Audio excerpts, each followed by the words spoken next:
ভাই কাল সকালবেলা আমার কিস্তি ভাই 5,000 টাকা, 1 টাকাও গুছাতে পারিনি ভাই। আপনি আমার একটু উপকার করেন ভাই, 5,000 টাকা দেন ভাই। হ্যাঁ বুঝেছি, টাকা পয়সা গুছাতে না পারলি মানুষ আমার কাছে আসে। কাল সকালে একজন সাক্ষী নিয়ে চলে আসিস, যা। ঠিক আছে ভাই, কাল সকাল সকাল আসবানে। কালকে সকাল 10টার সময় আবার কিস্তির ম্যাডাম আসবে। গেলাম ভাই। ঠিক আছে, যা। ভাই আসবো? হ্যাঁ আয়, সাথে একজন লোক নিয়ে আইসিস? নিয়ে আইছি ভাই, এই যে আমার স্বাস্থ্য ভাই নিয়ে আইছি। এই নে, তোরা দুইজন এখানে সই কর। সই করতে হবে মানে? আমি কিন্তু কোনো সই করতে পারবো না।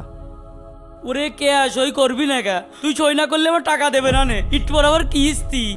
তোর কিস্তি থাক আর যাই থাক, আমি ওই খাতায় সই করে নবীর অভিশাপ নিয়ে কবরে যেতে পারবো না ভাই। কে তোর অভিশাপ দেবে কে? তোরারও সোয়াব হবে না, তুই আমার উপকার করছিস না। শোন, মহানবী সাল্লাল্লাহু আলাইহি সাল্লাম 4 শ্রেণীর মানুষকে অভিশাপ দিয়েছেন। 1, যে ব্যক্তি সুদ খায়। 2, যে ব্যক্তি সুদ দেয়। 3, যে ব্যক্তি লিখে রাখে। 4, যে ব্যক্তি সাক্ষী থাকে।